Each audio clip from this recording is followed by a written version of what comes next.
Hello friends, Devashree fashion and lifestyle या आपल्या YouTube चॅनलवर तुमचं खूप खूप मनापासून स्वागत आहे. तर आजच्या या व्हिडिओमध्ये आपण बघणार आहोत बाही जी आहे आपली कट झाल्यानंतर राहिलेला काठाचा जो भाग असतो तो वापरून इथे छोटीशी खूप खूप सुंदरशी अशी पॅचवर्कची डिझाईन आपण तयार केलेली आहे. सोबतच पोटली बटनचा सुद्धा इथे आपण वापर केलेला आहे. तर हा नेक पॅटर्न जो आहे तो डिटेलमध्ये कसा बनवायचा, त्याची कटिंग कशी करायची, पोटली बटन्स कसे बनवायचे आणि एकदम डिटेलमध्ये हा गळा पॅटर्न आपला कसा तयार झालेला आहे याची डिटेल माहिती मी आजच्या या व्हिडिओमध्ये तुमच्यासोबत शेअर करणार आहे. व्हिडिओवर नवीन असाल तर चॅनल सबस्क्राईब केल्याशिवाय जाऊ नका आणि व्हिडिओ शेवटपर्यंत नक्की बघा, म्हणजे हा सुंदरसा असा नेट पॅटर्न कसा बनवायचा हे तुम्हाला नक्कीच कळेल. चला तर मग व्हिडिओला सुरुवात करूया. तर इथे सगळ्यात आधी अस्तर जे आहे मी मेन आपल्या फॅब्रिकला अटॅच करून घेतलेलं आहे. एकदम व्यवस्थितरित्या इथे मी हे अस्तर आपल्या मेन फॅब्रिकला अटॅच करून घेतलेलं आहे. आता त्यानंतर आपल्याला इथे गळ्याची मार्किंग करायची आहे. तर 2.5 इंच इथे मी गळ्याची रुंदी घेतली आहे आणि खालचा गळा जो होता माझा म्हणजे पाठीचा भाग रेडी तो 4 इंच होता. तर तिथे मी 4.5 इंच टाकून घेतलेला आहे शिलाई मार्जिन पकडून आणि त्यानंतर 3.25 जे आहे खालच्या साईडला मी मार्किंग करून घेतलं आहे. आता वरचं 2.5 इंच आणि खालचं 3.25 इंच असं मी मार्किंग जे आहे अटॅच करून इथे एक स्क्वेअर बॉक्स बनवून घेतलेला आहे. आता मी इथे गळ्याचं जे आहे मार्किंग करून घेत आहे, म्हणजे गळ्याची जशी आपल्याला आकार द्यायचा आहे तसा मी इथे मार्किंग करून घेत आहे. तर मी व्हिडिओ दाखवल्याप्रमाणे तुम्हीसुद्धा या गळ्याची व्यवस्थितरित्या मार्किंग करून घ्यायची आहे. थोडासा मटका शेप म्हणजे लांब जे आपलं मडकं असतं त्या मडक्याच्या शेपचा हा मी गळा ड्रॉ करणार आहे. तर तुम्ही व्हिडिओत बघू शकता त्या स्क्वेअर आकाराच्या हलक्याशा बाहेर मी लाईन ओढून घेतलेली आहे लांबोळी अशी. आणि आता खालच्या ठिकाणी जे आहे मी इथे 4 इंचाची मार्किंग करून घेतली आहे आणि हा आकार जो आहे आतल्या साईडला टर्न करून बाहेरच्या साईडला मी त्या खूणवर अटॅच करत आहे. तर इथे व्हिडिओ तुम्ही बघत आहात कशा पद्धतीने मी इथे बॅक साईडचा नेक आहे तो ड्रॉ करून घेतलेला आहे. तर इथे व्यवस्थितरित्या स्मूथ जो आहे तो आकार मी इथे ड्रॉ करून घेत आहे. थोडेसे मला तिथे चेंज करायचे वाटले तिथे मी आकार थोडेसे बदलवून अजून डीप घेऊन घेतलेले आहे. आता त्यानंतर आपल्याला ही मार्किंग केलेली जी खूण आहे ती कट करून घ्यायची आहे. तरी बघा इथे हे 2 भाग आपले रेडी झालेले आहेत. आता हा आतला जो भाग कट केलेला आहे तो आपल्याला सांभाळून ठेवायचा आहे, म्हणजे आपण पुढे जाऊन जेव्हा बॉर्डर अटॅच करू त्यावेळेस आपल्याला हा राहिलेला भाग जो आहे तो मेजरिंगसाठी लागणार आहे. तर हे बघा इथे आपली एवढी बॉर्डर जी आहे ती शिल्लक राहिलेली होती. तर ती अशा पद्धतीने आपण अरेंज करून आपला हा नेक जो आहे तो अशा पद्धतीने तयार होणार आहे. तर आता त्यानंतर पुढची प्रोसिजर म्हणजे आपल्याला सर्वात आधी इथे हा बॅकचा पीस जो आहे तो कट करून घ्यायचा आहे, म्हणजे आपला पाठीचा भाग जो रेडी आपला असणार आहे त्या मापामध्ये आपल्याला बॉर्डर कट करून घ्यायची आहे. तर इथे आपली 4.5 इंचाची जी आहे पाठीचा भाग आपण सोडलेला होता, तर तिथे मी तेवढं मोजून घेतलेलं आहे आणि एक्स्ट्राचं मार्जिन जे आहे ते कट करून घेत आहे बॉर्डरचं.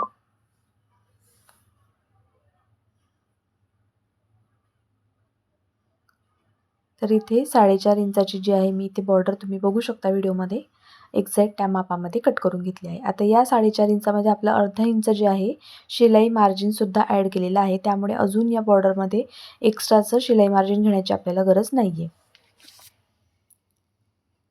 तर इथेच मी वरचा भाग जो आहे तो वापर करून अस्तर जे आहे या बॉर्डरसाठी ते कट करून घेणार आहे. तर तुम्ही इथे बघू शकता वरचा भाग मी जो आहे वरचा भागाला जे अस्तर अटॅच होतं ते अस्तर मी इथे या बॉर्डरला वापरून बॉर्डर जी आहे ती पलटी करून घेणार आहे स्टिच करून. तर त्याआधी व्यवस्थितरित्या बॉर्डर जसं आपण स्क्वेअरमध्ये कट करून घेतलेली आहे तसंच आपल्याला अस्तरसुद्धा बॉर्डरच्या मापात कट करून घ्यायचं आहे.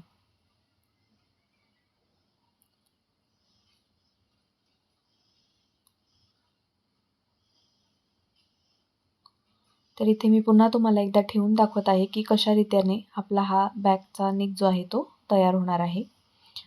तर हे मी यासाठी इथे ठेवून बघितलेलं आहे की जेणेकरून आपली बॉर्डर दोघी गळ्याला जी आहे ती पुरते आहे का नाही ते मी एकदा इथे क्रॉस चेक करून घेतलं आहे.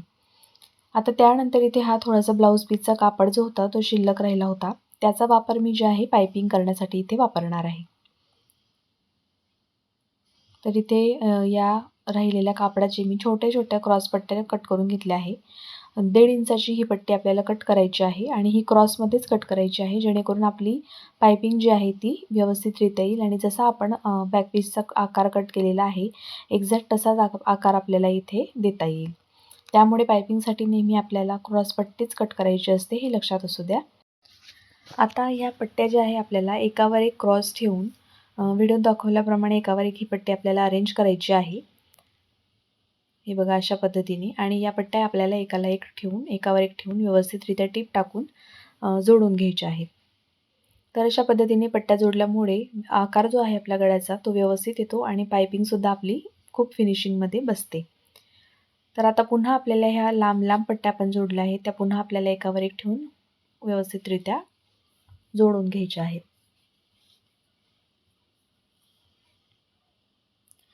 तर या पट्ट्या जोडताना आपल्याला हे लक्ष असू द्यायचं आहे की आपली शिलाईचा भाग जो आहे तो सगळा एकाच साईडने यायला पाहिजे. नाहीतर एक इकडून आणि दुसरीकडून असा यायला नको.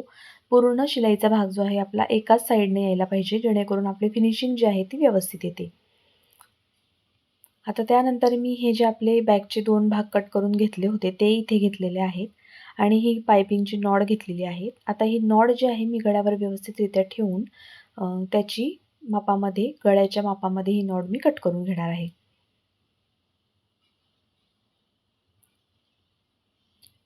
आता अशा पद्धतीने मोजून घेतल्यामुळे आपली पायपिंग जी आहे ती उगीचच एक्स्ट्राची तयार होत नाही आणि जेवढी आपल्याला मापात लागते आहे तेवढीच आपली पायपिंग इथे तयार होते. आता त्यानंतर इथे मी माझा दाब जो आहे मशीनचा तो सिंगल फूटवर अरेंज करून घेतलेला आहे. आणि आता ही नॉड आपण रेडी केलेल्या पायपिंगच्या कपड्यामध्ये टाकून त्याच्या कडला एकदम टीप घ्यायची असते. मी माझ्या प्रत्येक नेहमीच्या व्हिडिओमध्ये तुम्हाला ही पायपिंग कशी बनवायची हे दाखवतच असते. मी शक्यतो या पायपिंगचाच वापर करून माझे मोस्टली ब्लाउजेस जे आहेत ते स्टिच करत असते. यामुळे फिनिशिंग खूप छान येते आणि टाईमसुद्धा खूप वाचतो. त्यामुळे मी हीच पायपिंग प्रेफर करते ब्लाऊज लेसला किंवा ड्रेसेसलासुद्धा लावण्यासाठी. तर माझ्या प्रत्येक व्हिडिओमध्ये मी या पायपिंगविषयी डिटेलमध्ये सांगितलेलं असतं. तुम्ही व्हिडिओमध्ये बघू शकता कशा रीतीने मी ही पायपिंगची नॉड आतमध्ये ॲडजस्ट करून त्याच्या कॉर्नरवर जी आहे व्यवस्थितरित्या टीप टाकून घेत आहे. सोबतच मी हलक्या हाताने मागून थोडंसं ओढत आहे, जेणेकरून आपली पायपिंग जी आहे ती एकदम कडक आणि एकदम फिनिशिंगमध्ये येईल. तर इथे ऑलमोस्ट आपली ही पायपिंग जी आहे ती रेडी झालेली आहे. आता यानंतर आपल्याला जे आहे बॅक पीस घेऊन घ्यायचं आहे आणि ही पायपिंग जी आहे आपल्याला 1/2 इंचाच्या अंतरावर व्हिडिओत दाखवल्याप्रमाणे या बॅक पीसला स्टिच करून घ्यायची आहे. तर अगदी व्यवस्थितरित्या जसा आपण कर्व देऊन किंवा जसा आकार देऊन आपला बॅक पीसचा पार्ट कट केलेला आहे त्याच आकारामध्ये आपल्याला ही पायपिंग लावून घ्यायची आहे. तर इथे सुद्धा मी सिंगल फूटचाच वापर केलेला आहे आणि जशा पद्धतीने मी इथे आपलं बॅक पीस कट केलं होतं, हळूहळू बघत मी व्यवस्थितरित्या त्याच पद्धतीने इथे पायपिंग जी आहे त्या आपल्या मेन फॅब्रिकवर अटॅच करून घेत आहे. तर तुम्ही व्हिडिओत बघू शकता अगदी थोडं म्हणजे 1-1 इंचाच्या अंतरावर मी बघून घेत आहे की कशी आपली ही गळ्याची आकार आहे आणि त्या पद्धतीने तिथे पायपिंग अरेंज करून मी मग स्टिच करून घेत आहे. आता सेम मी दुसरा भाग इथे घेतलेला आहे, त्यालासुद्धा सेम पद्धतीने मी बघत जसा आकार आहे खालचा तसा पायपिंग जो आहे इथे अरेंज करून स्टिच करून घेत आहे. तर अशा पद्धतीने पायपिंग लावल्यामुळे तुमची फिनिशिंग खूप सुंदर येणार आहे आणि तुमचं कामसुद्धा खूप सोपं होणार आहे. तर इथे या दोन्ही पार्ट्सला आपली जी आहे पायपिंग अटॅच करून झालेली आहे. एक्स्ट्राचं राहिलेलं कापड मी इथे कट करून घेतलं आहे. आता तुम्ही व्हिडिओत बघू शकता व्यवस्थितरित्या आपली ही पायपिंग जी आहे ती अटॅच करून झालेली आहे. आता त्यानंतर इथे मी फूट जो आहे तो डबल फूटवर अरेंज करून घेणार आहे, कारण ही पायपिंग फक्त लावताना आपल्याला सिंगल फूटचा वापर करावा लागतो. तर व्हिडिओत तुम्ही बघू शकता एक्स्ट्राचं कापड जे आहे ते आतल्या साईडला मी फोल्ड करून घेतलेलं आहे आणि एकसारख्या अंतरावर मी जे आहे इथे शिलाई टाकून घेत आहे. तर व्हिडिओ दाखवल्याप्रमाणे अगदी व्यवस्थितरित्या आपल्याला एक्स्ट्राचं कापड आतल्या साईडला टाकून या कपड्याच्या एकदम कॉर्नरवर आपल्याला जी आहे फायनल फिनिशिंगची टीप जी आहे ती टाकून घ्यायची आहे. आता शेवटी तुम्हाला दिसत असेल मी थोडा एक्स्ट्रा कापड ठेवलेला आहे. तो कापड आपल्याला आतल्या साईडला टाकायचा आहे आणि तिथे पण टीप टाकून घ्यायची आहे.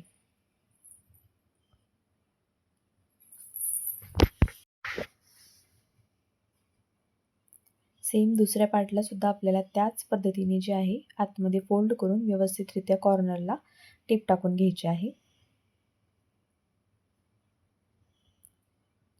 तुम्ही जर नवीन शिकणारे असाल तर स्टार्टिंगला तुम्हाला ही पायपिंग लावायला थोडा अवघड जाऊ शकतो. म्हणजे आकार वगैरे किंवा कर्व्स वगैरे जसे आपण देतो ते एक्झॅक्ट येणार नाही.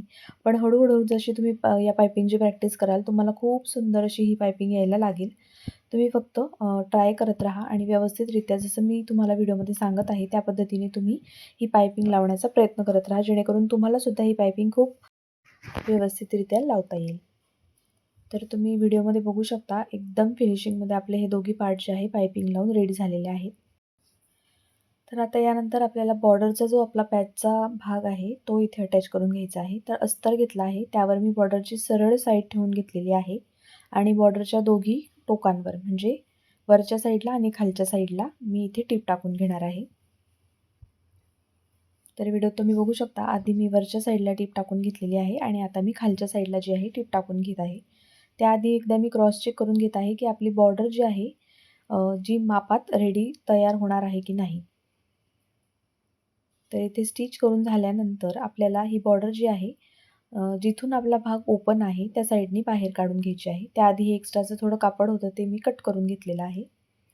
आणि तुम्ही व्हिडिओत बघू शकता की ज्या ओपन साईड होती त्या ओपन साईडमधून मी हे कापड जे आहे बाहेरच्या साईडला काढून घेतलं आहे. म्हणजे आपल्या बॉर्डरचा सरळ भाग जो आहे तो वरती काढून घेतलेला आहे. आता यानंतर थोडीशी आपल्याला यावर प्रेस फिरून घ्यायची छान पद्धतीने, जेणेकरून आपली फिनिशिंग जी आहे ती व्यवस्थित येईल.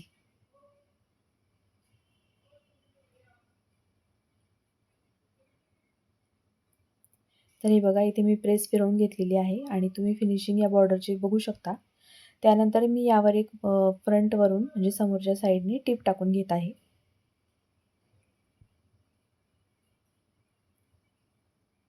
तर अशा पद्धतीने अस्तर वरच्या साईडला दिसणार नाही आणि बॉर्डरची फिनिशिंग जी आहे ती छान दिसावी यासाठी मी इथे डार्क टिप जी आहे ती टाकून घेतली आहे बॉर्डरवर.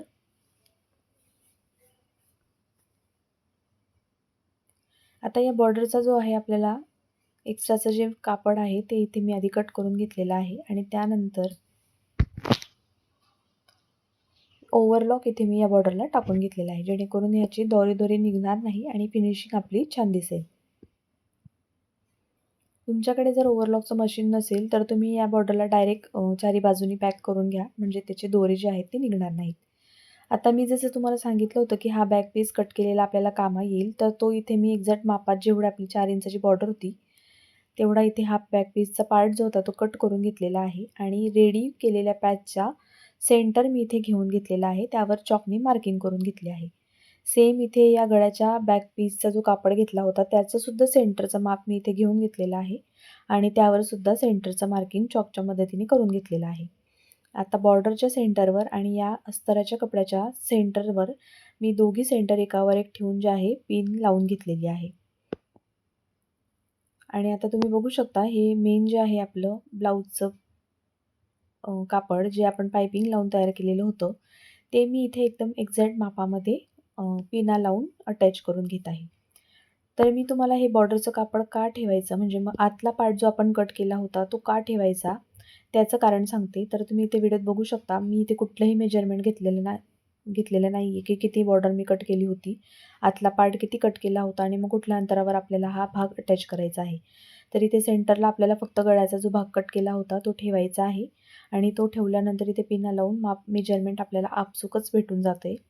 तर खूप सोपी पद्धत आहे ही. अशा पद्धतीने जर तुम्ही मेजरमेंट घेतलं तर माप कमी जास्त होत नाही आणि आपलं पॅच जे आहे ते एकदम व्यवस्थितरित्या इथे तयार होतं. तर तुम्ही व्हिडिओत बघू शकता मी जे पिना वगैरे लावून व्यवस्थितरित्या सेट करून घेतलं होतं तिथे मी आता टिप टाकून घेत आहे. तर स्टिचिंग करताना आपल्याला जे आहे पोटली बटन्स जे आहे या गळ्याच्या सेंटरला 3 ठिकाणी टाकायचे आहेत. तर ते आधी कसे बनवायचे ते मी तुम्हाला सांगून देते. इथे मी नॉर्मल आपला साड्यांमध्ये जो स्पॉन्ज येतो तो स्पंज मी ठेवून राखते. तर त्याचे इथे मी तो स्पंज घेतलेला आहे आणि त्याचे चौकोनी तुकडे जे आहेत ते कट करून घेतले आहे. त्यानंतर इथे ब्लाऊज पीसाचा कापड मी घेतलेला आहे, त्याचेसुद्धा व्यवस्थित मापामध्ये चौकोनी तुकडे कट करून घेत आहे. आता त्यानंतर हा स्पोंज आपल्याला घ्यायचा आहे, त्याचा नॉर्मलचा गोळा तयार करायचा आहे. तो गोळा आपल्याला या कट केलेल्या कपड्याच्या चौकोनी तुकड्यांमध्ये ठेवून त्याला व्यवस्थितरित्या पीळ द्यायचा आहे आणि त्याला धागा जो आहे आपला मॅचिंग दोरा घ्यायचा आहे आणि तो खूप व्यवस्थितरित्या त्याला लपटून घ्यायचा आहे. तर इथे व्हिडिओ तुम्हाला दिसत आहे, मी अजून एक पोटली बटन तुम्हाला तयार करून दाखवत आहे. अशा पद्धतीने या चौकोनी तुकड्यामध्ये हा स्पोंज टाकायचा आहे, त्याला दोऱ्याने व्यवस्थितरित्या पीळ द्यायचा आहे आणि त्याला व्यवस्थितरित्या जे आहे पॅक करून घ्यायचं आहे. त्यानंतर एक्स्ट्राचं राहिलेलं कापड जे आहे ते आपण कट करून घ्यायचं आहे. तर इथे अशा पद्धतीने मी भरपूर सारे हे पोटली बटन्स जे आहे ते तयार करून घेतले आहेत.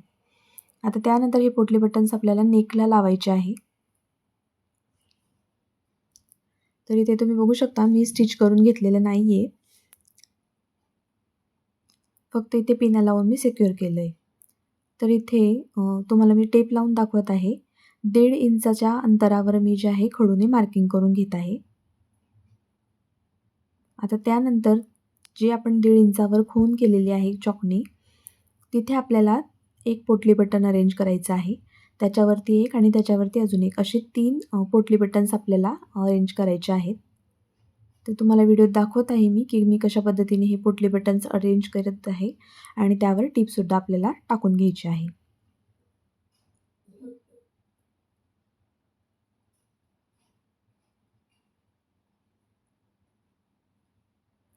आता तुम्ही इथे बघू शकता सेम जे आहे 3 इंचाच्या अंतरावर त्या लास्टच्या पोटली बटनपासून वरती 3 इंचाच्या अंतरावर मी खूण केलेली आहे. पुन्हा तिथं आपल्याला 3 पोटली बटन्स जे आहे ते अरेंज करायचे आहे. व्हिडिओत तुम्हाला मी दाखवत आहे की कशा पद्धतीने आपण ही पोटली बटन स्टिच करून घेत आहोत. तर या तिघं पोटली बटन्सवर माझी टिप टाकून झाली आहे. पुन्हा त्या लास्टच्या पोटली बटन्सपासून वरती 3 इंचाच्या अंतरावर मी चॉकनी मार्किंग करून घेतली आहे आणि पुन्हा तिथे 3 पोटली बटन्स मी अरेंज करून घेणार आहे.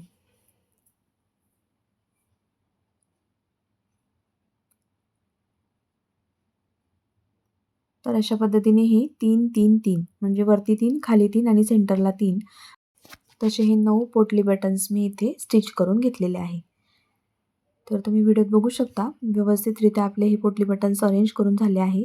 आता सेम त्याच पद्धतीने आणि त्याच मेजरमेंटने आपल्याला दुसऱ्या साईडला सुद्धा हे पोटली बटन्स लावून घ्यायचे आहेत.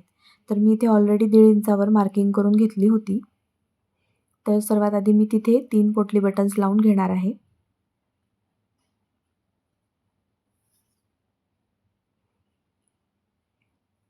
तुम्हाला आपले व्हिडिओ कसे वाटतात हे मला कमेंट करून नक्की सांगा आणि अशाच वेगवेगळ्या नवीन डिझाईन्स बघण्यासाठी चॅनलला नक्की सबस्क्राईब करा. एक व्हिडिओ बनवण्यासाठी खूप कष्ट लागतात आणि हे कष्ट मी तुमच्यासाठीच घेत असते की जेणेकरून तुम्हाला नवनवीन प्रकारचे डिझाईन जे आहे ते बघायला मिळतील. तर प्लीज तुम्हाला व्हिडिओ आवडला असेल तर नक्की आपल्या चॅनलला लाईक करा आणि चॅनलवर नवीन असाल तर नक्की चॅनलला सबस्क्राईबसुद्धा करा. तर इथे तुम्ही बघत आहात मी लास्टचं पोटली बटन जे आहे ते अरेंज झाल्यानंतर पुढचं जे मार्किंग आहे ते चॉकनी करून घेतलेलं आहे. त्यानंतर आपल्याला पुढचे 3-3 करून जे पोटली बटन्स आपण त्या साईडला लावले होते सेम त्याच मेजरमेंटनुसार आपल्याला अलीकडच्या साईडला सुद्धा हे पोटली बटन्स अटॅच करून घ्यायचे आहे.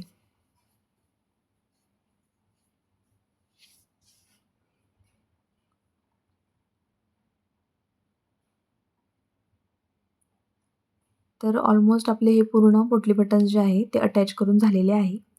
अर्धा इंचाच्या अंतरावर आपल्याला दुसरी टीप जी आहे या पोटली बटन्सला अजून व्यवस्थितरित्या सेट करण्यासाठी टाकून घ्यायची आहे आणि ही डबल टेप टाकून घेतल्यानंतर आपल्याला टक्ससुद्धा टाकून घ्यायचे आहेत. तर आता इथे सेकंड टीप जी आहे आपली ती टाकण्यासाठी मी इथे दाब जो आहे तो आपला नॉर्मल जसा असतो डबल दाबावर किंवा साधा दाब आपला जसा असतो मशिनीचा त्या पद्धतीने मी इथे अरेंज करून घेत आहे. पोटली बटन्स लावण्यासाठी मी सिंगल दाबचा यूज केलेला होता. तर इथे दाब अरेंज करून झाल्यानंतर अर्धा इंचाच्या अंतरावर व्यवस्थितरित्या मी पुन्हा एक टीप टाकून घेत आहे. जेणेकरून आपले पोटली बटन्स जे आहे ते व्यवस्थितरित्या फिक्स होऊन जातील आणि दिसायला फिनिशिंगसुद्धा डबल टिपमुळे छान दिसायला लागेल. तर एका साईडला इथे मी टीप टाकून घेतलेली आहे. सेम दुसऱ्या साईडला आपल्याला त्याच पद्धतीने जे आहे फायनल टीप टाकून घ्यायची आहे. तर ऑलमोस्ट आपला हा बॅकनेक जो आहे पॅचवर्कचा तो रेडी झालेला आहे. छोट्याशा बॉर्डरचा वापर करून आपण इथे ही पॅचवर्कची डिझाईन जी आहे ती तयार केलेली आहे. थोडासा डिझायनरचा असा हा लूक या ब्लाऊजला आपण दिलेला आहे. तर तुम्हाला कसा वाटला हा नेक पॅटर्न हे मला कमेंट करून नक्की सांगा. लास्टला मी या ब्लाऊजचा फायनल लूक जो आहे तो शेअर केलेला आहे. तो सुद्धा तुम्ही नक्की बघा आणि आपल्या चॅनलवर नवीन असाल तर चॅनलला नक्की सबस्क्राईब करा. लवकरच मी आपल्या चॅनलवर जे आहे कटिंग चे सुद्धा व्हिडिओ घेऊन येणार आहे. त्याच्यासोबत स्टिचिंगचे सुद्धा व्हिडिओ घेऊन येणार आहे. तर व्हिडिओ शेवटपर्यंत पाहिला याबद्दल खूप खूप धन्यवाद आणि चला भेटूया अशाच एका नवीन व्हिडिओसोबत. या ब्लाऊजची शिलाई जी आहे मी ₹500 घेतलेली आहे कारण हा प्रिन्सेस कटचा ब्लाऊज आहे. सोबतच पॅचवर्क इथे आपण केलेला आहे. तर माझ्या एरियामध्ये मी प्रिन्सेस कटला ₹400 शिलाई घेते आणि ₹100 जे आहे मी हे एक्स्ट्राचं पॅचवर्कचं वगैरे जे काम केलं आहे त्याचे चार्ज केलेले आहे. तर फायनली या ब्लाऊजशी रिलेटेड सगळ्या गोष्टी मी तुमच्यासोबत डिस्कस केलेल्या आहेत. चलो बाय बाय.